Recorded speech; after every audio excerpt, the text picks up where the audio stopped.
लेकिन इस साल अगर आप देखोगे तो मुझे लग रहा है कि जैसे दुनिया को कोई और ऑप्शंस की तलाश है कि कभी वो बोलता है कि अगर डॉलर वीक होगा तो कोई लोग बोलते हैं कि हम सिल्वर खरीद लेते हैं, किसी ने कहा कि नहीं सिल्वर तो स्टोर हाउस ऑफ वैल्यू है, गोल्ड तो सबके पास है, तो हम कुछ और खरीद लेते हैं। तो commodities have been the beneficiary of this.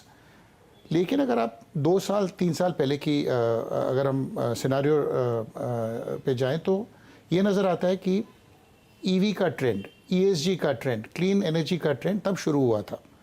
तो कमोडिटीज़ में तेज़ी का एक तरीके से जो रुझान है वो पहले ही बन चुका था।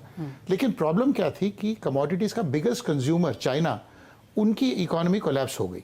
तो क्योंकि उनकी इकोनॉमी एक कोलैप्स हो गई तो the demand that should have come from China नज़र नहीं आया। तो इतना ज़बरदस्त डिमांड आ सकता था वहाँ से, लेकिन हुआ नहीं, इसीलिए कमोडिटीज़ में तेज़ी स्ट्रक्चरली बन नहीं पाई। लेकिन 2 साल बाद अभी देख रहे हैं कि चाइना अपना इकोनॉमी सुधार रहा है। कुछ ऐसे उसने पॉलिसी डिसीजंस लिए हैं जिससे हाउसिंग सेक्टर में, apart from just housing, they are talking about electrification, they are talking about providing basic minimum for people. अगर वो वाला अगर ट्रेंड अगर आप देखें तो मोर स्ट्रक्चरली सॉलिड है ये। तो इसमें that has created a floor for commodities. तो मोमेंट यू से that's created a floor, what's the next thing? The next thing में एक आपने सारे फैक्टर्स मेंशन किया, आपने वो 30 सेकंड एग्जीक्यूटिव समरी में, I think that is in fact the theme of the entire interview. लेकिन एक फैक्टर आप भूल गए, विच इज सप्लाई डिसरप्शन। जैसे गिनी बिसाऊ में छोटी सी कंट्री है, वहाँ पर पोर्ट्स का बंद होना, वहाँ से एक्सपोर्ट्स ऑफ सर्टन की bauxite etcetera could not take place. 2-3 mines shut down internationally. तो जैसे ही mines started shutting down, and last 2-3 साल में ये भी था कि बड़ी कंपनियों को इन्वेस्टर्स बोल रहे थे कि ESG कंप्लायंट होने के लिए आपको अपने माइंस बंद करने पड़ेंगे।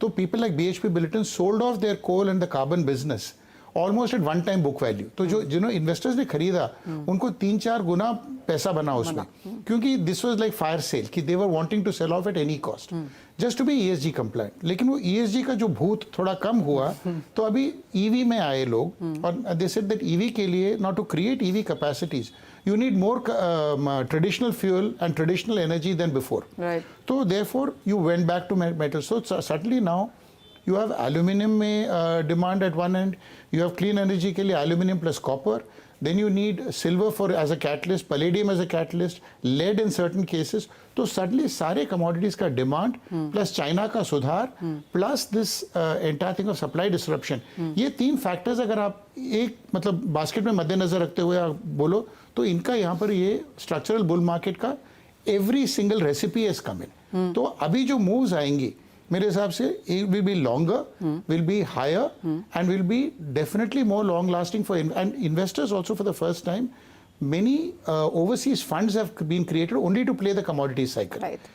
So that has not been seen before. तो अगर आप 40-50 बिलियन के commodities में डिमांड क्रिएट करोगे, and many of these markets are in their physical shape very narrow and shallow, तो आपको ये पता चलेगा कि the movement of price with the money can be much more than normally which is expected. तो this is the kind of 3-4, it's a long answer to a छोटा सा question, but answer had to be in the context. No, आपने बहुत इसको बेहतरीन तरीके से explain किया, and you're very right, क्योंकि अगर हम 4-5-6 साल पहले भी अगर देख लें तो एक्चुअली जो कमोडिटी डेस्क थे वो बंद हो रहे थे, फंड्स जो कमोडिटी सेक्टर था वहाँ पे बहुत इन्वेस्ट नहीं कर रहा था, लेकिन सडनली हमने बहुत स्ट्रॉन्ग रश यहाँ पर आता हुआ देखा है। I'll take it once in a time.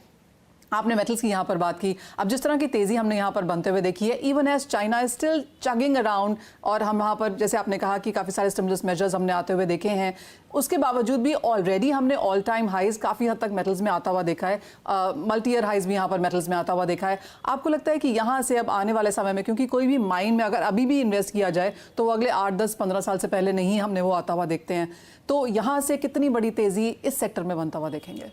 Actually इसमें फॉर इंडिविजुअल्स टू प्ले ये इंटेलेक्चुअल डिस्कशन के लिए बहुत बढ़िया है, लेकिन आपके जो दर्शक हैं वो ये चाहेंगे कि भाई ये कैसे खेला जाए, क्योंकि इंडिविजुअल्स तो कोई जाके कॉपर खरीद नहीं पाएगा। गोल्ड सिल्वर तक तो ठीक है, वो I don't have to teach anybody, the Indian housewife, पर आपको लगता है कि ये होममेकर। इंडिया में बहुत रिस्ट्रिक्टेड है, क्योंकि ग्लोबल मार्केट्स में हम देखते हैं कि वहां पर जो इन्वेस्टर्स हैं वो ज्यादा सेवी हैं।